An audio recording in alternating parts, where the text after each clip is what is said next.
Word of mouth जो है वो बहुत इंपॉर्टेंट है, सबसे बड़ी तो वही है। आपने फोकस करना है खाने पे, जो भी काम आपका है, कपड़े हो गए, कंटेंट जो भी आप क्रिएट कर रहे हैं उसमें दम होना चाहिए। उसके लिए बहन क्या चीजें इंपॉर्टेंट हैं? आपके खाने में जायका होना चाहिए, पहली बात।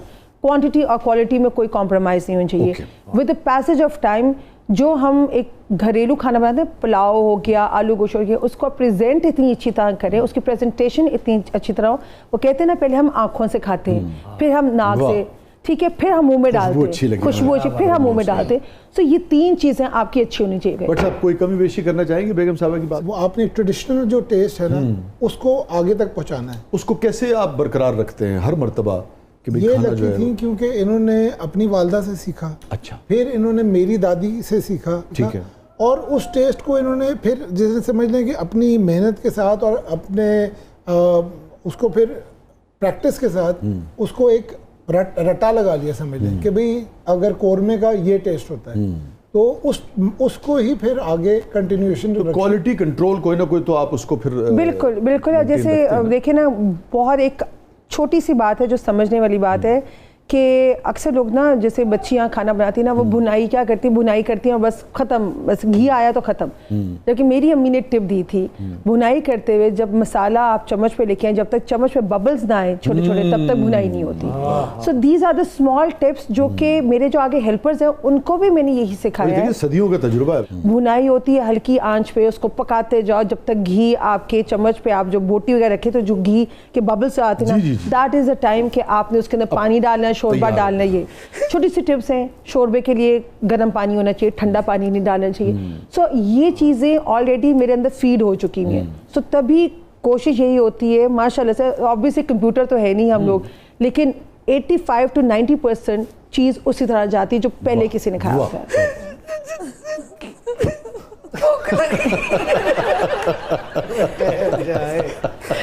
बट्टा ने टाड़ी मार देना।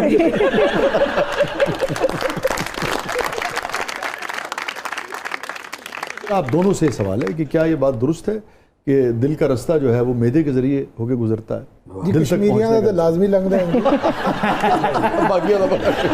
हमारी शादी कैसी हुई थी? अच्छा जी, वो बड़े बड़े रोमांटिक शायद बातें होती होंगी, जिसे कहते हैं ना, मैं तो एक ही बात पे फ्लैट हो गया था कि जब हमारी बात होती थी तो मैंने इनको पूछा कि जी आपको क्या पसंद है। तो इनको कहाँ से आमद हुई कि इन्होंने कहा कि जी मेरी तो बस यही ख्वाहिश है कि मेरे इन लॉज बैठे हों और मैं उनको खाना खिला रही हूँ। मेरे दिमाग में जिस तरह वो कार्टून में कैरेक्टर नहीं बना हुआ था, बल्ब जल उठते, लॉटरी लगी मेरी, मैंने तो मिल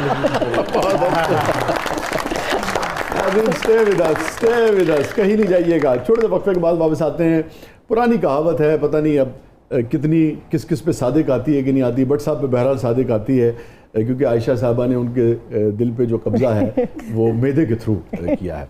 और कहीं नहीं जाइएगा, छोटे से वक्फे के बाद वापस आते हैं। हमारे साथ मौजूद है मोहम्मद अली भट्ट साहब, हमारे साथ मौजूद है मोहतरमा आयशा मोहम्मद अली भट्ट साहबा। आप देख रहे हैं ज़बरदस्त।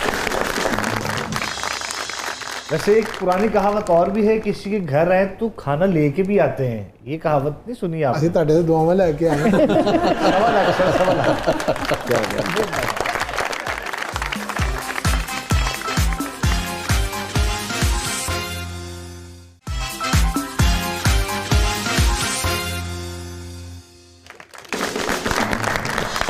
वेलकम बैक नाज़रीन, ज़बरदस्त में एक बार फिर खुशामदीद। और रिदा, क्या है प्रोग्राम किस मतले में? अब हमारा सेगमेंट है breathless 2020। So are you guys ready?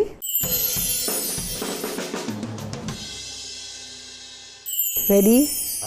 आलू गोश्त।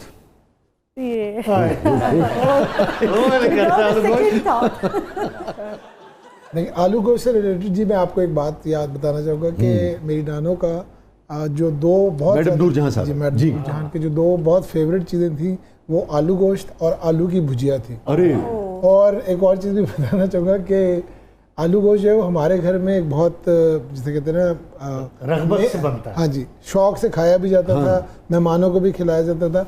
जबकि जो मेरा ससुराल है उसमें बिल्कुल नहीं था। उसमें तो ये था, जब कभी हमने आलू गोश्त बनाया तो मेरे अब्बू कहते थे क्यों किसी का ख़त्म दिलवाया है कि आलू गोश्त है गए। अच्छा, मैडम को बहुत पसंद था? बहुत ज़्यादा। अगर आप आलू गोश्त और साथ पराठा, पराठा वो अक्सर इनको कहती थी बहू जी मेरे लिए पराठा बना दी। काश मेरे पास टाइम पे कोई वीडियो कैमरा वगैरह कुछ होता तो मैं रिकॉर्ड करती। जब वो कहती थी बहू जी ज़रा कुरकुरे वाला पराठा तो बना दें।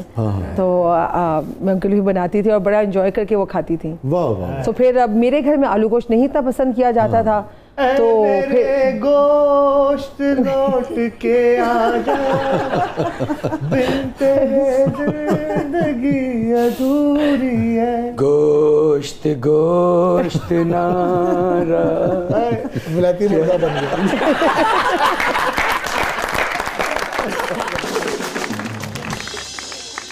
आपकी वालदा भी तो बहुत अच्छा खाना बनाती थी। बहुत ओहो। अच्छा, उनका ना अदबी ज़ौक़ भी बहुत अच्छा था। मैं उस ज़माने में रात गए किया करता था, तो अक्सर मुझे ज़िले हुमा साहबा की कॉल आती थी, उनको शो को पसंद आता था, तो हमेशा शी यूज्ड टू कॉल और प्रेज। इंटेलिजेंट लोगों को वैसे ही वो बहुत ज़्यादा अप्रिशिएट करती है। बड़ी बड़ी सलीके की, बहुत और करीब। बहुत अच्छा खाना, मतलब कि अभी तक उनकी तरह की भुनी मुर्गी जो है ना, अच्छा। ना मेरे बच्चे भूल सकते हैं, ना मेरे ख्याल से हम जितना भी खाना बना लें, जो भुनी मुर्गी वो बनाती थी ना, वो कोई नहीं बनाता। चलिए, आई थिंक ये जो पेरेंटल वाली जनरेशन होती है ना, इनके शायद हाथ का बना हुआ खाना वैसे ही ज़्यादा अच्छा रहता है। सर मैं अक्सर इनको कहता हूँ, नो डाउट इनके हाथ का पुलाव बहुत अच्छा है, लेकिन जो इनकी गलत बात करने जा रहे हैं मुझे, इनकी वालदा के हाथ वाला पुलाव था ना, मैं अपनी सास की तारीफ जो इनकी वालदा के हाथ का बना हुआ पुलाव था वो नो बहुत ही डाउट। अच्छा था। अच्छा, वाह, बहुत अच्छी, बहुत अच्छी बात। ये फरमाइए, अभी आपने जिक्र किया 82 में जब आप मैडम के साथ गए हाँ जी, इंडिया, वो अब हमने तो बाद में लाजवाब वीडियोस में ही अब जो यूट्यूब का शुक्रिया अदा करना चाहिए कि सारा पता लगा कि भाई कितनी वहाँ उनकी पजीराई हुई, कितनी रिस्पेक्ट हुई। और कोई ऐसी बात जो यूट्यूब की जो वीडियोस अवेलेबल हैं उसमें ना हो या रिपोर्ट ना हुई हो? सर वो एक्चुअली एक 1991 का वाक़या है।